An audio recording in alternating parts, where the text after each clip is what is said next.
Welcome, welcome, welcome. Today is the first in the new Smart Manufacturing series that will be running alternate weeks from XDI and SBS. So that means, in other words, product innovation and lifecycle 1 week and smart manufacturing the very next week. Some of you joined us 2 weeks ago. We'll recall Christoph Grauer, who heads up PLM and smart manufacturing for SBS. Well, today we're both going lean, mean, smart factory machine with our Amazon guests. Okay, let's do this.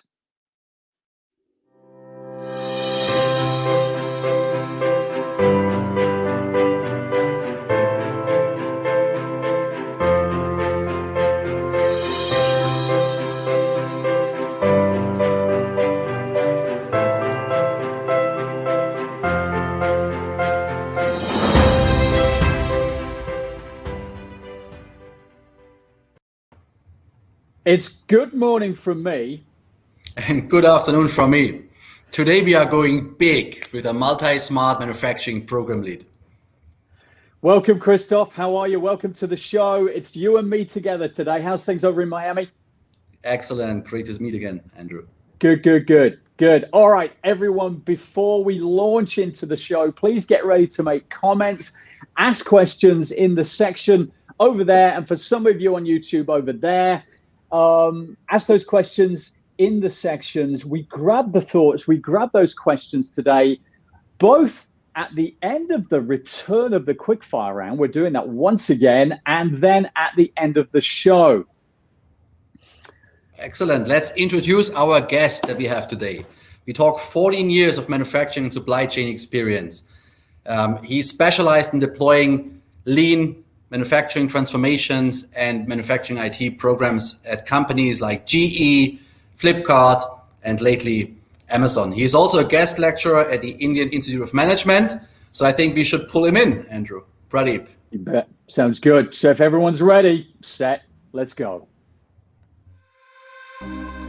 Are you ready for the factory of the future? Because it's here today. And good thing. To be competitive today, manufacturers need to be responsive to complex customer expectations, agile enough to shift from mass production to mass customization, and adaptable to new markets and new models. And they need to do all that while maintaining quality, efficiency, and compliance. The factory of the future makes it all possible.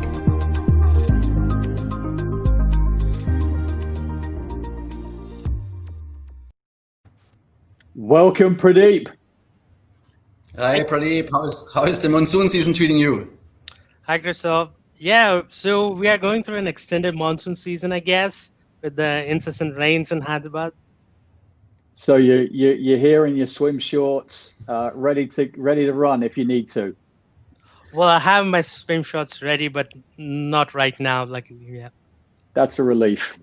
We didn't want to share that with the world, but there we go. Let's look at what we're covering today, guys. We're going to go back into the 3-minute quickfire round. So listen up, everyone. If you agree, if you disagree, and if you feel free to start asking questions and making comments at that section at the end of the quickfire round, I'm just going to check back with you and see if you've got anything that you agree or disagree with. And then after that, we're going to go straight into our main discussion. Hi, Hussein. Nice to see you. Thanks for joining us. Into our main discussion when we talk smart manufacturing, smart factory, the problems, even some of the mess ups, the solutions, and the future. So, Pradeep, if you're ready, let's do the quickfire round. You've got 3 minutes with 4 specially prepared questions to get our audience in the swing of things. Let's start the clock. You're good to go, Pradeep? I'm ready. All righty, 3, 2, 1. First up, what is Industry 4.0? Industry 4.0, to me, Andrew, it's a fusion of traditional techniques and currently available smart technologies to gain analyzed and actionable data insights. Some of these smart technologies that are driving the fourth wave of advancement could be namely Internet of Things, big data and analytics, robotics, automation, additive manufacturing. Well, some people call it 3D printing, machine learning, and even artificial intelligence. Good, good. Okay. Number two, what does the fourth industrial revolution mean to you? Well, Andrew, so technology is playing a critical role in decision making and continues to sharpen the ability to make the right decisions, which directly impacts the quality, cost, and delivery. So that's what the fourth wave means to me: the reliability, speed, and cost. Got it. Got it. Okay. So what's the single industry for technology that's, in your opinion, having the greatest impact on business today? Well, to me, machine learning and artificial intelligence is a single big technology that I can point out to that will have the greatest impact in today's world. Given that the world and the customer needs are changing every day, I think businesses need to adapt to this change. The current pandemic is a true testament of the change in customer needs. And I think the e-commerce giants of the likes of Amazon globally, Alibaba in China, per se Flipkart in India, or Noon.com in Middle East, they have seen multifold increase in online orders to a tune of 50% or more than what they do on a regular day. And they have seen a shift from scheduled orders to a quick 90-minute delivery request from the customer. So, to cater to these, it requires a quick changeover to multi mode fulfillments and delivery systems. I guess without machine learning and AI techniques, it wouldn't have been possible for them to cater these needs by aptly orchestrating their first mile and last mile businesses. Amazing. Okay. Last question. How can Industry 4 elevate the customer experience? Well, Industry 4, Andrew, is enabling faster delivery of high quality products at the lowest cost possible, which any Yep. customer cherishes. Mhm. One of the biggest example that I can quote is Toyota. They are known for their customer obsession, and the implementation of smart technologies has enabled them to meet the ever growing need for their automobiles. If we look at the San Antonio plant in US, which builds pickup trucks every 60 minutes, at that pace, they still build quality. Amazing, amazing 60-minute powertrains. Okay, thanks for that. Let's check in with the audience. You did it in the nick of time. Well done. Most people are running it close to the wire. You did it. See if we've got any agreements, disagreements. We got a few hellos in from Paris. Christoph, John Max says, hi, I'm here. Okay, we've got one comment here, which is we're seeing a focus on the virtual twin for simulation of products, and manufacturing is having the greatest impact. So maybe not feeling that AI, ML is number one. Maybe they're feeling that the virtual twin. What do you think? Well, I think see, it's a personal choice, but at the same time, what we can't deny is the ever changing world. So how do we actually keep ourselves abreast to the change? How do we change ourselves Yep. to aptly adapt to those changes? So I still feel AI is the way to go. You're holding firm there. Good for you. Yeah. Good for you. A man of conviction. Okay. Thanks for that. You did it, nick of time. Let's move into section two, in fact, the main discussion now, starting up with what is and what can a smart factory do? Pradeep. Well, smart factory has a lot of benefits. To start with, the computing and deciphering the mass amounts of real-time data for Mhm. accurate decision making. That's the starting point. But there are many to quote, like the learning and improving uh, of the processes that we get through artificial intelligence. And mind you, that's continuous improvement, and it's not step, or it's not discontinuous per se. And smart Yep. technologies also provide the ability to assess the data from anywhere around the globe and round the clock. So that's possible with IoTs. If I could quote an example real quick, Nissan powertrain plant in Tennessee, which completely runs its manufacturing on lights out. And you would be astonished to hear this. They run only with six maintenance personnel, and they still produce 200 engines a day without even having a machining personnel. So, how is this possible, right? It's possible mainly with multiple cobots which work in tandem to orchestrate multiple machining processes from Yep. one machine to the another. Parallelly, these robots give feedback to the engineers on the quality of the machining, the number of products that are completed, the health of the machines per se, and I mean, whatnot. I've got to Yeah. say, I mean, if there were more organizations running lights out during COVID, so many more of those lines would have just been continuous, kept running. Products would have been done. Potentially more people working, less furloughs, less layoffs. I mean, I'm just saying. Would you agree? Well, I totally agree because with the advent of technology, there's always need for opportunities, need for employment. So it's not that we are taking away jobs from people; we're actually Sure. creating more jobs, and we are trying to be more efficient that way. Yep. Yep. Okay. Good. Back to you. I'm sorry. I'm interrupting you again. Well, I think that was a very good point, Andrew. And what I was going to add to that is Yeah. maybe my example was a little dated. Why don't we talk about the current holiday season, which is around the corner, right? How Okay. can we do lights out operation, lights out fulfillment for all the biggest shopping platforms like Amazon or Alibaba? Hmm. Hmm. True. I mean, I think That's holiday seasons are relevant. I think you've got. I mean, this is the first virus, major virus.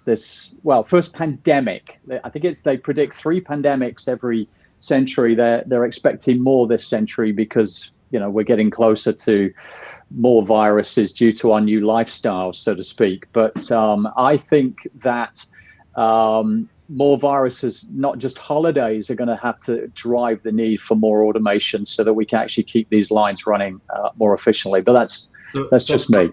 Pradeep, so what do you think? What does it mean for an organization that goes down this road? Well, Christoph, maybe to start with, see, the businesses are always looking to gain market share. They want to Mhm. be cost competitive. They want to go the P&L positive route. And it's not just any business, even monopolies, which are no different to these, right? So they want to continue as industry leaders. They still want to be cost conscious and be more profitable. So Hmm. one of the means to be cost competitive is the technologies like IoTs and robotics, which enables the businesses to move to more cost efficient geographies, making their cost competitive. I So think if it we also talk I about, think it does also allow businesses to localize manufacturing as well as offshore. I mean, if we're all now wanting more personalized, just in time products, I think you've got to have a local model as well running. well, while I agree with you, Andrew, but if you Hmm. still look back in time, say from 2001 until very recently, all the manufacturing businesses have successfully relocated their businesses to China or India, Yep. and they're making them more cost competitive. One of the examples that I could quote is the mobile market leader Apple. Right, until 2018, 100% of their Apple mobile phones were manufactured in China. Now, may not be completely China, but still, if you look at as of today, 100% of their mobile phones are still manufactured outside USA. Why? It's purely because to be cost competitive, and yet they remain as the market leader in quality phones, apart from being known for their innovation per se. This also gives us an insight. If we look at it in hindsight, it gives us an insight into the lift and shift flexibility that businesses benefit from implementing smart factory techniques. Pradeep, and how is all that data that you gather? How is that helpful? Well, I think you brought up a good point, Christoph, because this is not possible without just crunching the data, looking at the data. So, Mhm. data-based decisions to me will never go wrong. For sure, yeah, as long as the data that you're looking at is the right data. The digital transformation of businesses will provide data points that help in fostering cost-effective and time-bound product realization. Uh, Another example that I could quote, maybe from a completely different industry than Apple, is Alibaba, which runs a Singles Day sale. Not sure if everyone is aware of Singles Day is a sale that's just run for only a day. Oh, I So, thought it had something to do with there was a lot of single people. well, Oh no, I well, thought it I guess was. yeah, yeah. Okay. So, Well, it's purely because of a day that they run, or maybe just to just to pun a little bit on that. So if there were too many singles, they wouldn't be the most populated country in the world, I guess. So that's being left or they aside just get for together once. fortune. Yeah. Okay, maybe Yeah. that's it. So getting back to the getting back on track, We were talking about the singles day. If we look at it in 2019, if I'm not wrong, they have announced somewhere around 38 billion US dollars GMV is what they have made in a single day. What it means to the business is good, but on the other hand, the leg that suffers is always the logistics. So the Yep. Chinese state post, which actually delivers most of their packages, has seen about 3 billion packages which were distributed during the next day of the singles day. That means which is like 4 times what they normally do. And when we talk about such huge numbers, preparing for flexing the capacities to deliver 4x of the volume just for a day, it requires multiple data points to look at, multiple iterations of forecasts, multiple preparations of capacities. So without this data and preparation, delivery companies efficiencies will be challenged to the core, and the cost of building such capacities in short time will just skyrocket. Well, you bet. You bet. Okay, got it. I think that's the kind of position today. What is Smart Factory? Let's move into the next section. Let's talk about section 3, which is what's wrong with many of the current Smart Factory approaches. Over to you, Pradeep.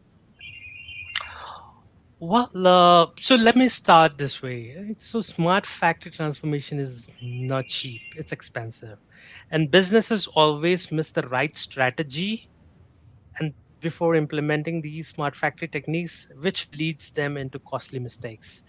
Let's say, for example, the biggest giant in US, Walmart, which has been trying to transform their brick and mortar business to an online platform since 2008 and have not been successful in doing so, which resulted in 2% growth year over year versus their traditional e commerce competition, which is Amazon, which has seen a tremendous growth of 20% year over year. And this information is Spoken publicly like a available. true Amazon guy, I might add. I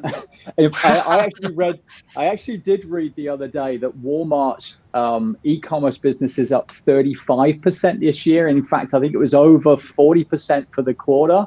Although I'm sure COVID does have something to do with that. But anyway, well done, Mr. Amazon. Wow. Well, this information is publicly available, but yeah, I don't disagree with you, Andrew, on that. So I think it's partly due to the COVID situation, and also if you see Walmart has invested heavily in an e-commerce company in India, Flipkart. So they're learning the ways of doing the e-commerce business, right? Yep. But prior to that, what exactly happened while they were why they were struggling since 2008? I think they missed the bus by trying to change too many things too fast. Instead, they need to step back, assess the current state, understand the gaps in their system, then build the right strategy to move forward.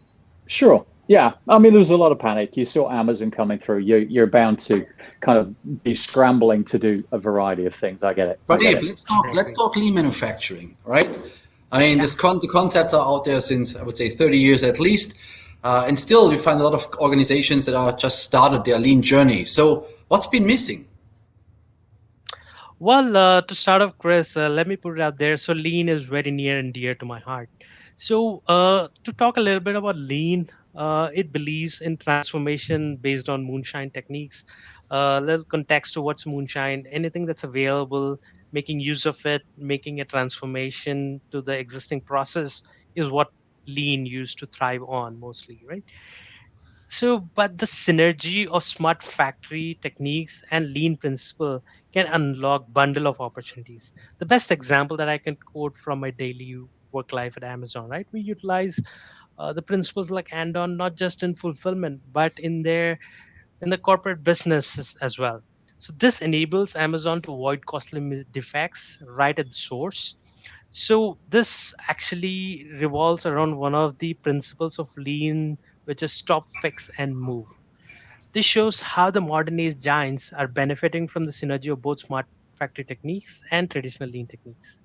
Okay, but is it expensive? I mean, now the price of IoT has reduced so much. Are there companies trying to do too much too soon? What's the variety of problems that the companies face?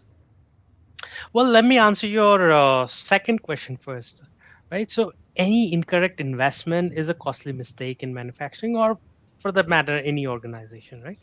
So hence it's very important for the organization to align and have a clear vision for future targets.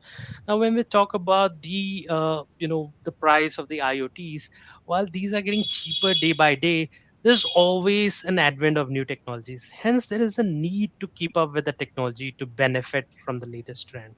Also, great visions include forward thinking, and they prepare themselves for the change.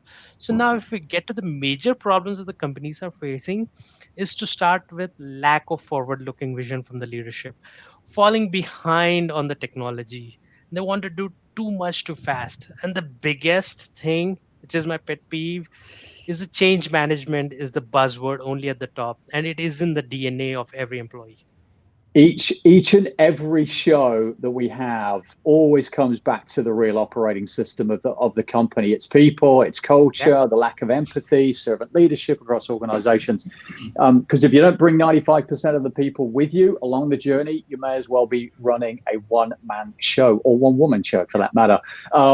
Yeah, it comes back to the people and the culture.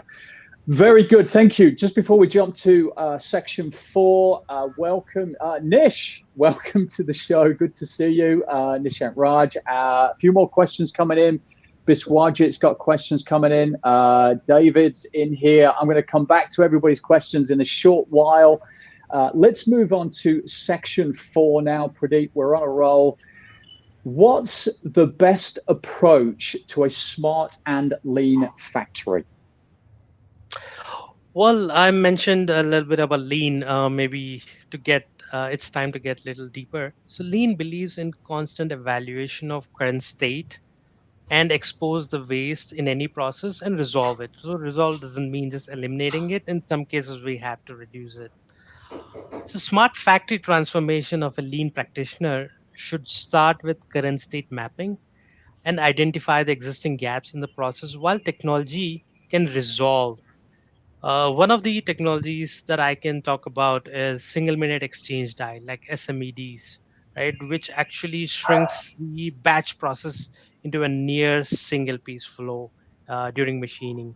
Lights out manufacturing, we talked about Nissan.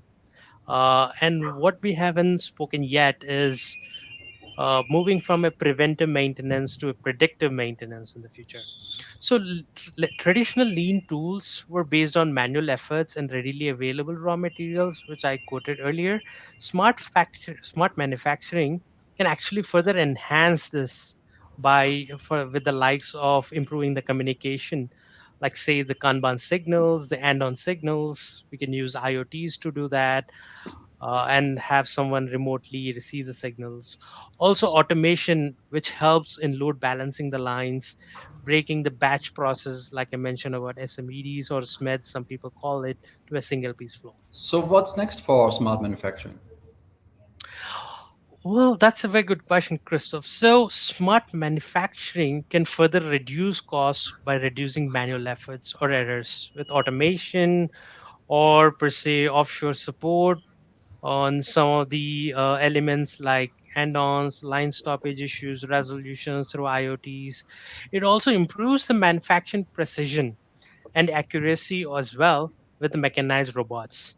So as soon as we improve the precision and accuracy, it deals with reduced variation, or I would say output variation. It deals with reduced defects, and primarily defects are caused through the inaccurate or imprecise manufacturing. So what it entails is actually it improves the quality by reducing the human errors. It also by reducing the defects, which are expensive by the way. It contributes to the non-value added muda that any organization doesn't favor. So we can reduce that. So digital transformation and automation like SMEDs, which I keep talking about, provides quick changeover. It increases the ability to react to demand changes quickly. Another example of increased speed is that automation with IoT, which supports or provides the ability to perform lights out manufacturing. I keep talking about, I think that's my favorite topic, right? Which increases productivity of the machining plant or manufacturing plant or anything that you can think of.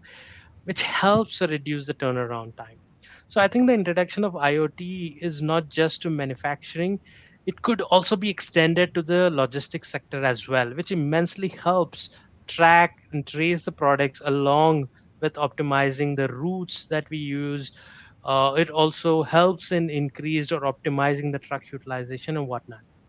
You're involved with last mile delivery. I know that, and that's really interesting. And even further afield, the whole supply chain side of things. I mean, certainly when I got involved in Industry 4 a few years ago, we were even starting to open up supply chain Industry 4. The ability when a truck leaves a depot, comes across a road traffic accident, a problem, it slows it down. It has that IoT communication directly with the line, so that the lines can adjust for delayed delivery of inbound products for assembly. I mean, how close are we getting to that without giving too much away where you are? Well, I think, Andrew, so as far as the technology is concerned, it's readily available. Yeah. But where do we stand in terms of implementation? I think the companies are yet to realize the benefit of it. So if I may quote, we are about a decade away, but it's not that companies are not using. There are certain companies like not just Amazon, I'm sure, but in my previous companies as well, we used IoTs. I think you brought up a very good example where one of the truck actually got involved in an accident, and we got the signal, and based on the signal we understood that the truck can't move any further. We immediately rerouted a nearest empty truck to the location, and we did cross docking. So cross docking is basically just moving the material from one truck to the other without any equipment, just from truck to truck transfer, right? So we were able to still meet the customer needs without customer feeling the pain of the issues that were created and road. Great. So IoTs are helping. IoTs are Yep. helping. Yeah. Understand. Okay, so which elements of smart manufacturing do you see changing the most in the next 10 years? Well, I'll still stick to artificial intelligence, but this time, maybe just to add a little bit or add a flavor to it. So, artificial intelligence coupled with IoT and big data will help organizations constantly change and adapt to the ever changing markets. The best Yep. example is the adaptation of the textile markets. So I think we have spoken enough about manufacturing, e-commerce. Let's get to textile industries, right? So we keep talking about the viruses and pandemic, Andrew. So if you look at in the current pandemic, there was an increased demand for masks. There was an increased demand for sanitizers. So how do you think these industries caught up to the market demands? It's purely because of using big data, and also trying to get the essence out of the smart manufacturing and the help from smart manufacturing. They were able to cater to the demand, or they were able to cope up at least to a certain percentage of the demand. So while we keep talking about pandemic, let me throw in another example: the fashion industry. Let's talk about in Italy, right? So we have seen a 50% decline in the business in Italy due to pandemic. If ever there was any smart factory techniques that were applied in Italy, we could have literally done a lift and shift of the business, so that it doesn't impact the fashion industry. So, in a sense, what happened, if we look at, according to me, it will take another 5 years for Italy to get close to their previous growth curve. So it's actually, if you look at, Andrew, if you notice the examples that have been providing so far, they range from traditional manufacturing to e-commerce to even industries pertaining to logistics, fashion industry, everything. So Yeah. this shows us the opportunity spectrum of smart factory. Hence, I feel in the next 10 years, smart factory will be a daily walk of life. Agree. Got it. Yeah. Thanks so much, Pradeep. Let's see what we've got coming in from the audience at the end of our main discussion. If we flick over there, if we'd like to pick one of the questions that have come in, I think we've got quite a few comments there. First up from From Nish and Raj, digital twin is the initial enabler which can be achieved today. AI ML in manufacturing is harder, especially due to problem statements and data sources not being clear. What do you think, Pradeep? Well, I totally agree with you, Raj, on the statement where you're talking about the data sources not being clear. But with the advent of new machining techniques, I think we are there. Again, I would like to go back to Toyota, right? So the way they implement their SPC, to the people who are not aware, statistical process control. So they actually have live performance of their machine, how the machine is doing, are they trending towards a defect or not. So there are machines, there is automation, there is mechanization that's available. It's about investing in them, and not just investing with the right strategy. Yep. Okay. Very good. Okay. Next question. What do we have? Let's see what we've got. Next one would be, okay, I see one here from France. I don't know if I can necessarily pick it. France is saying, how do you see the batches of one approach coming through?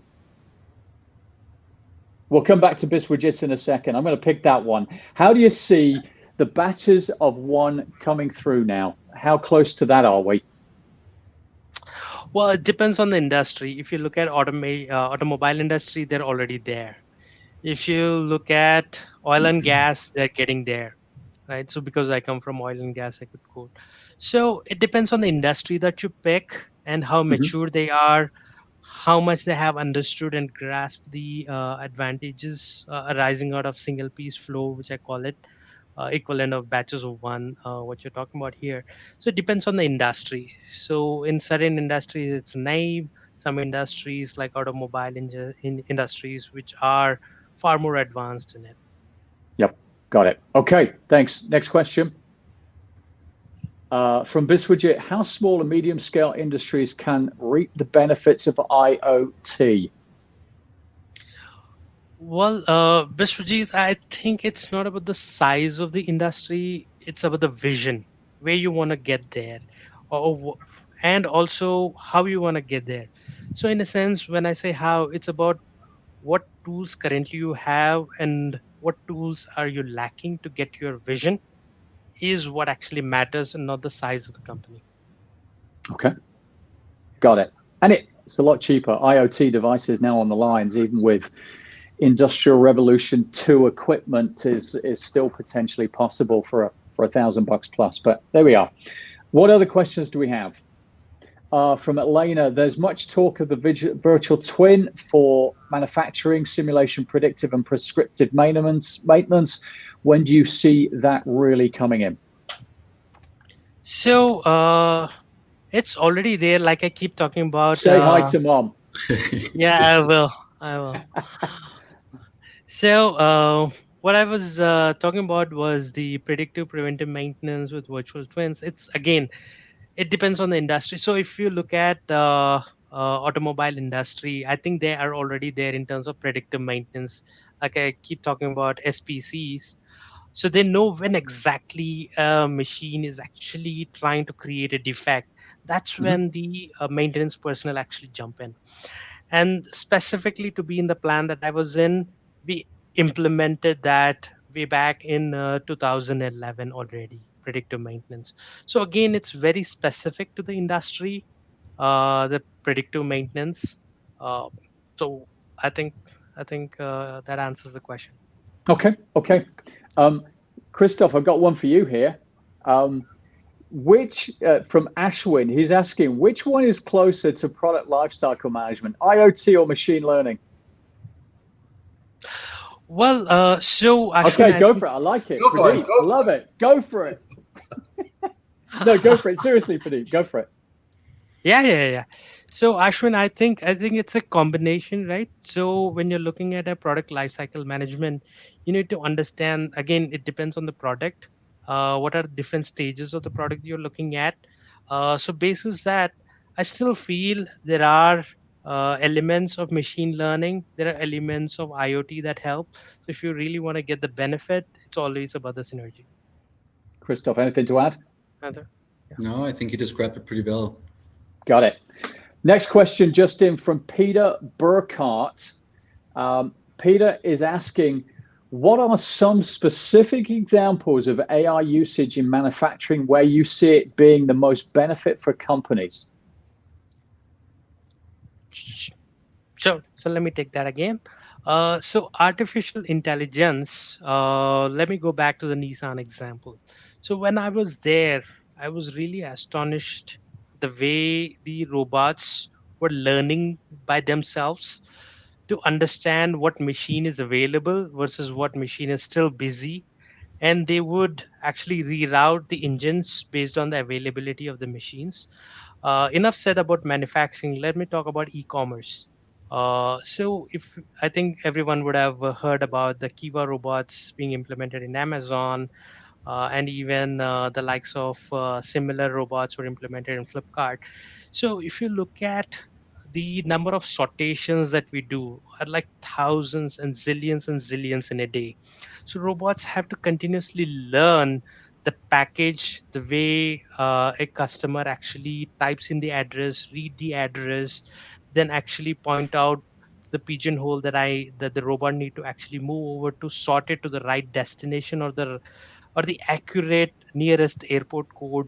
And so artificial intelligence is already there, and it's being primarily used in manufacturing, which is automobiles, and now it's extensively used in e-commerce sector. Great. Good. I think we're about there. Pradeep, thank you so much. If we get further questions coming in, they're going to jump into the feed, so we'll get you that over so you can answer some more of these questions, which tend to come in a lot after the show as well as people watch the recorded versions. Pradeep, thanks ever so much for joining us. Sounds like you've got ongoing fascinating times at Amazon taking you forward. Good luck with all of those, of course. Thanks again, Pradeep. Thank you, Andrew. Thank you, Christoph. It was a pleasure talking to you all and talking to the rest of the world. Great, thank you. Let's tell the audience about next week and the week after. So very quickly, next week, hopefully, we're talking financing new product innovation and development with a gentleman called David Liano. Now, the reason I say hopefully is that this guy is the first man to ever double summit Everest. I think he's climbed Everest 7 times. I think he took on the 3 tallest mountains in the world and tried to do it in something like 3 months, but he didn't quite make it. Something to do with weather got in his way. But we're not going to be talking about that, although I can't help it. I will go there. We're going to be talking finance for new innovation. How do we get it? Where is it? How do we pull it together? How do we really enable startups, either new startup businesses or startups within existing businesses on new products? So looking forward to that next Monday. Christoph, you're back in 2 weeks' time. What are we talking in 2 weeks' time? We will talk, again, manufacturing. We will talk MOM, out of the box versus custom. And we also will embed a product demo. So give you a look and feel what we are talking about. Sounds great. Much appreciated. Thank you, everyone. Have a great week ahead. I'm going to see you next Monday, Christoph, in a couple of weeks' time. Great week ahead. Thanks for joining us. Thank you.